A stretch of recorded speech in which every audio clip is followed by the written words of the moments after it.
You know, people, we currently live in a time where hype trains are longer than they've ever been, with franchises like the MCU making it popular to tell you about something years and years in advance. And now, whether it's Ubisoft or whoever else, we're constantly getting shown roadmaps for content we're supposed to get hype for right now, but won't release until 2030 or some shit. So, as a result of the premature announcement culture, it's become all too common that we just forget those announcements altogether. And who can blame us, really? But today, I want to bring some of those forgotten announcements back to your attention, particularly some forgotten game announcements. So, without further ado, let's get into some games I'm almost certain that most people forgot were coming. To start things off, we have Crash Team Rumble. Now, I'm doing this one first because this announcement was not that long ago, and yet I still feel like everybody's forgotten. Crash Team Rumble is a multiplayer Crash Bandicoot spin-off game that was announced back in December of 2022 at the Game Awards, so about 3 months ago. All we got was a 1-minute trailer of Crash and friends beating each other up over Wumpa Fruit, and that was pretty much it. Not a lot of insight, but we do know that this is a 4v4 team game where each character will have their own unique abilities, and the ultimate goal is to collect the most Wumpa Fruit. The website also makes mention of a Wumpa Bank, so this game will likely involve us running around, grabbing all the fruit we can, and depositing what we can into the bank to increase our team's score while trying not to get the fruit knocked out of us by the opposing team attempting to do the same thing. It all sounds fairly standard, all sounds well and good, but let's be honest. The gaming public is not exactly ravenous for new Crash Bandicoot content. Don't get me wrong, Crash has a healthy band of loyalists and nostalgia-ridden fans, but most of those people want Crash 5, not a multiplayer spinoff. It's because of this and the short trailer with very little actual gameplay that I think the game has already been forgotten. Hopefully, when Crash Team Rumble reappears with something new to show, it's more memorable and eye-catching, because the game does sound like it could have some promise if done correctly. It's supposed to be releasing this year, so we could be hearing something soon or around June, who knows, maybe even a surprise release. Anyway, let's move on to our next forgotten game, Prague Mata. Prague Mata is the next big AAA IP from Capcom, which is pretty exciting, and when you consider the absolute fucking roll that Capcom has been on with Resident Evil and Monster Hunter and now Street Fighter 6 looking promising as ever, we've only got more of a reason to be excited for Prague Mata. That is, if you are one of the people who remembers it exists, because there's been zero mention of Prague Mata by Capcom since late 2021, when it got pushed from its 2022 release window to 2023. So yeah, it's been almost 3 years since the game was announced and over a year since it was significantly acknowledged in any way. So of course we fucking forgot, especially when there's no cool memorable gameplay to stick out in our heads because we never got any gameplay. Only what appeared to be an in-engine cinematic trailer, and while that trailer is interesting and all, there's only so much we can do with an out-of-context 2-minute trailer from a brand new IP. But Prague Mata is supposed to be coming out this year. Hopefully that's still the case and we can actually get excited when the game releases more details. I'd honestly hate for an actual gameplay trailer to be accompanied by the announcement of a delay to 2024. Oh, God help us. But of course, our forgetfulness does not end with Prague Mata, for how could we ever hope to remember The Outer Worlds 2, a game that was announced almost 2 years ago and that we've seen nothing of ever since. This is being developed by Obsidian Entertainment and is a follow-up to their last game. Obsidian is best known for the development of Fallout New Vegas, and so if you liked New Vegas or the original Outer Worlds, you might be very excited for The Outer Worlds 2, or you probably were excited 2 years ago when the announcement trailer came out.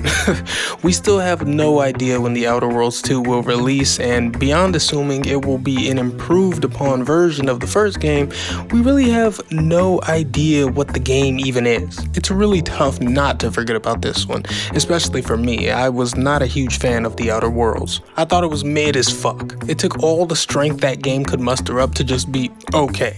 And I like big Western style RPGs, but The Outer Worlds wasn't really it. But whatever, let's move on. What else did we forget? What else? Oh, how about KOTOR, the Star Wars Knights of the Old Republic remake? Yeah, that's a thing. That's happening, remember? And all we really know about this thing is it's being developed by Aspyr, which, unless I'm mistaken, is a dev team that pretty much just does ports. And a lot of those ports have been porting things over to mobile and iOS. They even ported the original Knights of the Old Republic to mobile. So it's a strange pick to have them develop the remake, and word around town is that the development isn't going so well. Surprise, surprise. I mean, over a year of silence since the game's reveal was not very reassuring. But I gotta tell you, this game does fascinate me, because when Disney bought Star Wars, they got rid of KOTOR along with all of Legends and removed it from the Star Wars canon. And while certain things in the current state of the Star Wars canon have re-canonized characters like Darth Revan, they never re-canonized Revan's history. At least I don't think they did. And at this point, I don't think Disney is in the business of cooking up non-canonical content in the Star Wars universe.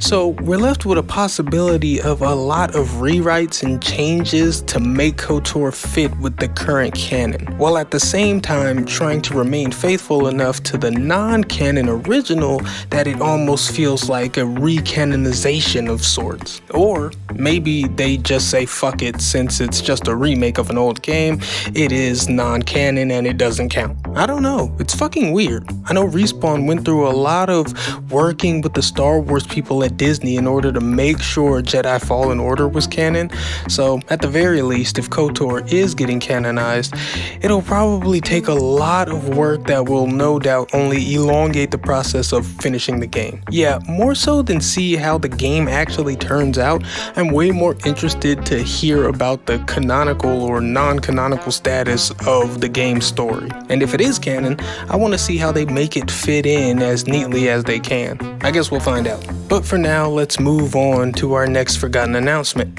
It's Mass Effect 4. Well, it's Mass Effect. We don't actually know that it's called Mass Effect 4, but whatever. The new Mass Effect is coming. And we've known that it's coming for more than 2 years now.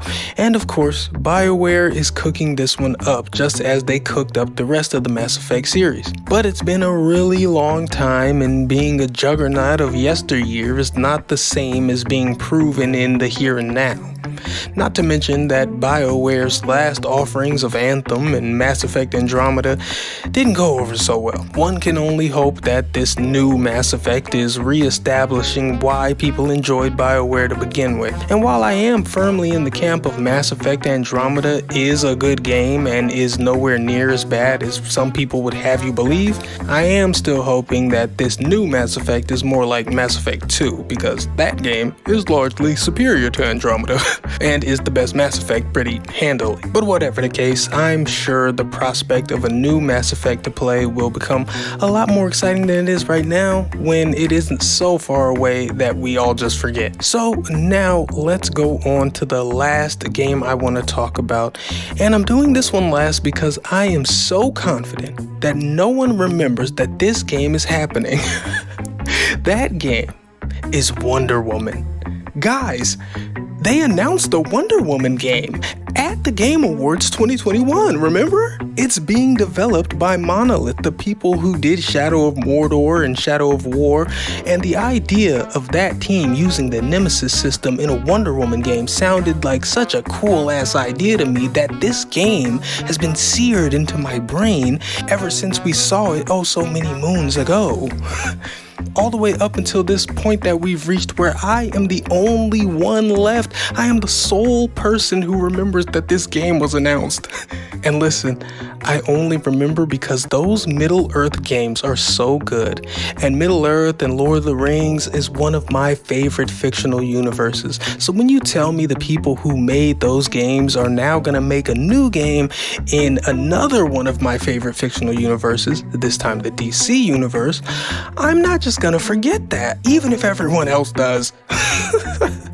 Stop toying with me. Is it canceled? Is it gone? Was it quietly scrapped? Whatever verbiage you want to use, someone tell me. I want to hear something. Please. Okay, that's enough from me. That's all. Those are the games. Well, all the games I'm going to bother to talk about in this video. Are there more? Of course there are more. Because why wouldn't there be? And you know, man, I gotta say, I really do hate these super far off announcements. I hate it in movies, I hate it in TV shows, I hate it in video games, I hate it in media. Just wait until something concrete is formed before you tell me there's a thing. It's not that hard. Don't tell me, hey, and guess what? We're baking a cake. Just bake the fucking cake, and maybe once that's done, you can say, hey, we baked a cake. Look forward to it. We're just putting the icing on. You know, I hope that analogy makes sense. I feel like it does. But whatever. Tell me how you feel about these weirdly premature announcements and roadmaps. Maybe you like them. If you do, I'd love to hear why. Because I can't for the life of me understand why you would. Anyway, I hope you enjoyed the video. If you didn't, sorry about that. Come back for my next one. Maybe you'll like that one more. But until next time, I am Waifu Collector. I am just a normal guy. I like hentai, and I'm gonna go make a roadmap of all my videos that'll come out from now to 2035. Goodbye.